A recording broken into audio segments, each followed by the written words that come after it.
ନିର୍ବାଚନ ଗୋଟେ ପ୍ରକାରର କଥାବାର୍ତ୍ତା ଜନତା ଆଉ ତାଙ୍କ ନେତାଙ୍କ ଭିତରେ ଆଉ ବେଳେବେଳେ ସେହି କଥାବାର୍ତ୍ତାରୁ ଯେଉଁ ରାୟ ବାହାରେ ତାହା ବହୁତ ସ୍ପଷ୍ଟ।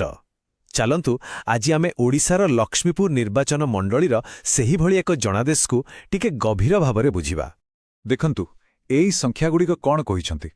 2019ରେ ଜିତ୍ ହୋଇଥିଲା ମାତ୍ର 229 ଭୋଟରେ, ଆଉ 2024ରେ 21,000ରୁ ବି ଅଧିକ ଭୋଟରେ। ଏଇଟା ଖାଲି ଗୋଟେ ହାର ଜିତ୍ ନୁହେଁ, ଏହା ଏକ ପ୍ରକାର ରାଜନୈତିକ ଭୂମିକମ୍ପ। ତେବେ ଏତେ ବଡ଼ ପରିବର୍ତ୍ତନ ହେଲା କେମିତି, ତା ପଛର କାରଣ ଜାଣିବାଟା ବହୁତ ଜରୁରୀ। ଆମର ଏହି ବିଶ୍ଳେଷଣର କେନ୍ଦ୍ର ହେଉଛି ଲକ୍ଷ୍ମୀପୁର, ଓଡ଼ିଶାର ଏକ ଗୁରୁତ୍ୱପୂର୍ଣ୍ଣ ଆଦିବାସୀ ଅଞ୍ଚଳ। ମନେ ରଖିବାକୁ ହେବ, ଏଠାକାର ରାଜନୀତି ଏହି ମାଟି, ଏହି ପାଣି ଆଉ ଏଠିକାର ଲୋକଙ୍କର ଆଶା ଆକାଂକ୍ଷାର ହିଁ ତିଆରି ହୁଏ। ଏହି ବଡ଼ ପରିବର୍ତ୍ତନକୁ ଠିକ୍ ଭାବରେ ବୁଝିବା ପାଇଁ ଆମେ ଏହି କିଛି ମୁଖ୍ୟ ବିନ୍ଦୁ ଉପରେ ଆଲୋଚନା କରିବା। ଜନାଦେଶର ବାର୍ତ୍ତା, ମାଟିର ସ୍ୱର, ସଂଖ୍ୟା ଭିତରେ ଥିବା ସଙ୍କେତ, ଲୋକଙ୍କର ଅଭିଯୋଗ, ଶାସନ ପାଇଁ ଏକ ରୂପରେଖା ଏବଂ ଶେଷରେ ଜନାଦେଶ ଓ ତାର ପଦ୍ଧତି। କୌଣସି ନିର୍ବାଚନକୁ ବୁଝିବାର ସବୁଠୁ ଭଲ ଉପାୟ ହେଲା ପ୍ରଥମେ ସେଠାକା ଲୋକଙ୍କୁ ବୁଝିବା। ଲକ୍ଷ୍ମୀପୁର, ମନେ ରଖିବେ, ଏକ ଅନୁସୂଚିତ ଜନଜାତିଙ୍କ ପାଇଁ ସଂରକ୍ଷିତ ଆସନ।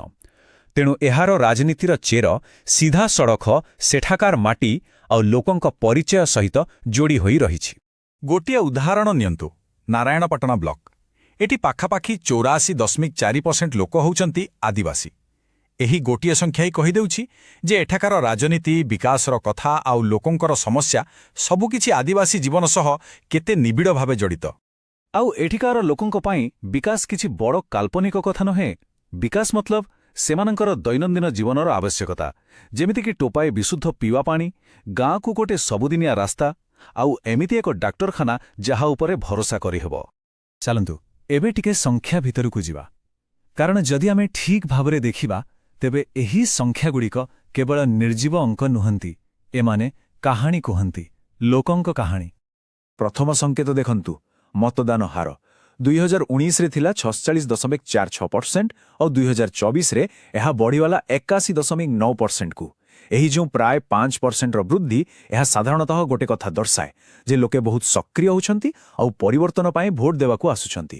ଏହାକୁ ପ୍ରାୟତଃ ଶାସନ ବିରୋଧୀ ଲହରର ସଂକେତ ବୋଲି ଧରାଯାଏ। ଦ୍ୱିତୀୟ ସଂକେତଟି ଆହୁରି ବି ସ୍ପଷ୍ଟ। ଶାସକ ଦଳ ବିଜେଡିର ଭୋଟ ସେୟାର 2019ରେ 34% ଥିଲା, ଯାହା 2024ରେ ଖସି ଆସିଲା 26.8%କୁ।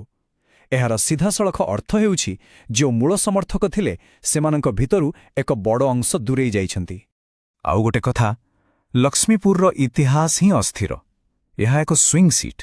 ଦେଖନ୍ତୁ, 2009ରେ ବିଜେଡି, 2014ରେ କଂଗ୍ରେସର ବଡ଼ ଜିତ୍, ପୁଣି 2019ରେ ବିଜେଡିର ଅତି ସୂକ୍ଷ୍ମ ବ୍ୟବଧାନରେ ଜିତ୍। ସେହି 2019ର ଫଳାଫଳ ହିଁ ଗୋଟେ ସତର୍କ ସୂଚନା ଥିଲା, ଯାହାକୁ ହୁଏତ ସେତେବେଳେ ଗୁରୁତ୍ୱ ଦିଆଯାଇ ନଥିଲା। ଏସବୁ ଭିତରେ ଆଉ ଏକ ତୃତୀୟ ଶକ୍ତି ଧୀରେ ଧୀରେ ମୁଣ୍ଡ ଟେକୁଛି, ବିଜେପି।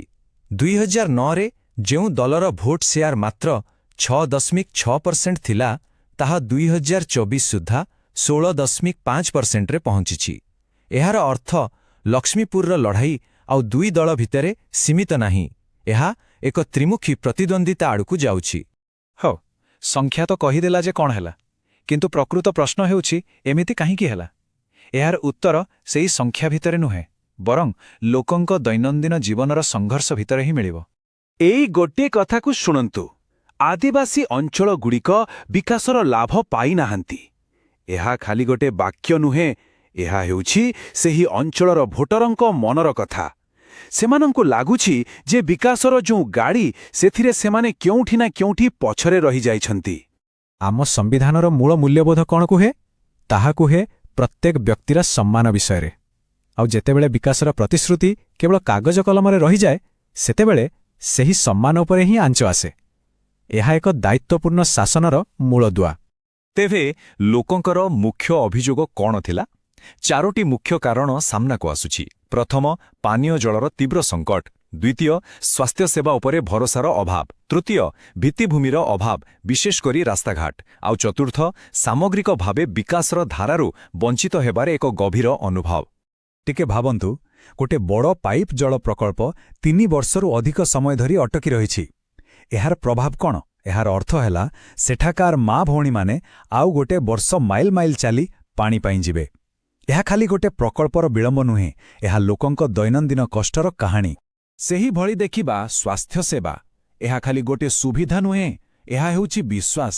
ଯେତେବେଳେ ସ୍ଥାନୀୟ ଡାକ୍ତରଖାନାରେ ଲୋକଙ୍କର ମୃତ୍ୟୁ ହୁଏ ଆଉ ତାର କାରଣ ସ୍ପଷ୍ଟ ହୁଏନି, ସେତେବେଳେ ଜଣେ ସାଧାରଣ ନାଗରିକ ଆଉ ଶାସନ ଭିତରେ ଥିବା ସେହି ପବିତ୍ର ବିଶ୍ୱାସର ସମ୍ପର୍କ ଭାଙ୍ଗିଯାଏ।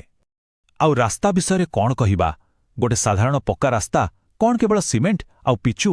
ନା, ସେହି ରାସ୍ତା ହିଁ ପିଲାଙ୍କୁ ସ୍କୁଲ ସହ ଯୋଡ଼େ, ଚାଷୀକୁ ବଜାର ସହ ଯୋଡ଼େ ଆଉ ରୋଗୀଙ୍କୁ ଡାକ୍ତରଖାନା ସହ ଯୋଡ଼େ। ରାସ୍ତା ମାନେ ସୁଯୋଗର ରାସ୍ତା। ତେବେ ସମସ୍ୟା ତ ଜଣାପଡ଼ିଗଲା। ଏବେ ପ୍ରଶ୍ନ ଉଠୁଛି, ବିଶ୍ୱାସ ଫେରାଇ ଆଣିବା ପାଇଁ କ'ଣ କରାଯାଇପାରେ? ଏହା କେବଳ ଏକ ରାଜନୈତିକ ରଣନୀତିର କଥା ନୁହେଁ, ଏହା ସୁଶାସନର ଏକ ବ୍ଲୁ ପ୍ରିଣ୍ଟ ବିଷୟରେ। ଏହି ହଜିଯାଇଥିବା ବିଶ୍ୱାସକୁ ପୁଣିଥରେ ଯୋଡ଼ିବା ପାଇଁ ଏକ 3 ପର୍ଯ୍ୟାୟ ଯୋଜନା ଆବଶ୍ୟକ। ପ୍ରଥମେ ଶୁଣନ୍ତୁ, ଦ୍ୱିତୀୟରେ ଯୋଡ଼ି ହୁଅନ୍ତୁ ଏବଂ ତୃତୀୟରେ କାମ କରି ଦେଖାନ୍ତୁ। ପ୍ରଥମ ପଦକ୍ଷେପ ଶୁଣନ୍ତୁ, କିନ୍ତୁ ଭାଷଣ ଦେବାକୁ ନୁହେଁ, ଲୋକଙ୍କ ମଧ୍ୟରେ ବସି ସେମାନଙ୍କ କଥାକୁ ଧ୍ୟାନ ଦେଇ ଶୁଣିବା। ଛୋଟ ଛୋଟ ବୈଠକ କରିବା, ହ୍ୱାଟ୍ସଆପ୍ ଭଳି ମାଧ୍ୟମରେ ସିଧାସଳଖ ଲୋକଙ୍କ ମତାମତ ନେବା ଆଉ ସେହି ମତାମତକୁ ନେଇ ନିଜର କାର୍ଯ୍ୟପନ୍ଥାକୁ ବଦଳାଇବା। ଆଉ ଯେତେବେଳେ ଜଣେ ନେତା କୁହନ୍ତି, ମୁଁ ବିଧାନସଭାରେ ଆପଣମାନଙ୍କର ପୁଅ ହୋଇ ରହିବି, ସେତେବେଳେ ଏହା କେବଳ ଗୋଟେ ସ୍ଲୋଗାନ ହୋଇ ରହେନା। ଏହା ଲୋକଙ୍କ ସହ ଏକ ଭାବଗତ ସମ୍ପର୍କ ସ୍ଥାପନ କରେ, ଏକ ପାରିବାରିକ ଦାୟିତ୍ୱବୋଧର କଥା କୁହେ। ହେଲେ ମନେ ରଖିବାକୁ ହେବ, ଏହି ଯୋଡ଼ି ହେବାର ପ୍ରକ୍ରିୟା ଦାୟିତ୍ୱପୂର୍ଣ୍ଣ ହେବା ଉଚିତ। ଆମ ଦେଶର ଡିଜିଟାଲ ପର୍ସନାଲ ଡେଟା ପ୍ରୋଟେକ୍ସନ ବା DPDP ଫ୍ରେମୱାର୍କ ସେହି କଥା କୁହେ। ନାଗରିକଙ୍କ ତଥ୍ୟକୁ ସମ୍ମାନ ଦେବା, ସେମାନଙ୍କ ସହମତି ନେବା, ଏହାଦ୍ୱାରା ହିଁ ପ୍ରକୃତ ବିଶ୍ୱାସ ତିଆରି ହୁଏ।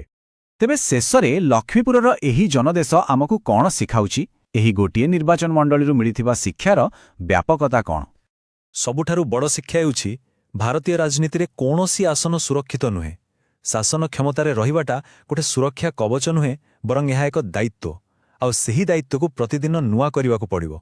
ଏବଂ ଭବିଷ୍ୟତ ସେହି ନେତାମାନଙ୍କର ଯେଉଁମାନେ ତଥ୍ୟ ବା ଡାଟାକୁ କେବଳ ନିର୍ବାଚନ ଜିତିବାର ଏକ ଅସ୍ତ୍ର ଭାବେ ଦେଖିବେ ନାହିଁ, ବରଂ ଲୋକଙ୍କୁ ବୁଝିବା, ସେମାନଙ୍କର ସେବା କରିବାର ଏକ ମାଧ୍ୟମ ଭାବେ ବ୍ୟବହାର କରିବେ।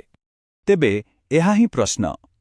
ଲକ୍ଷ୍ମୀପୁରରେ ଯାହା ଦେଖିବାକୁ ମିଳିଲା, ତାହା କ'ଣ ଭାରତୀୟ ଗଣତନ୍ତ୍ରର ନୂଆ ଦୃଶ୍ୟପଟ, ଯେଉଁଠି କେବଳ ପ୍ରଦର୍ଶନ ଆଉ ଜବାବଦେହିତା ହିଁ ରାଜନୀତିର ଭବିଷ୍ୟତ ନିର୍ଦ୍ଧାରଣ କରିବ? ଏହା ଆମ ସମସ୍ତଙ୍କ ପାଇଁ ଏକ ଚିନ୍ତାର ବିଷୟ।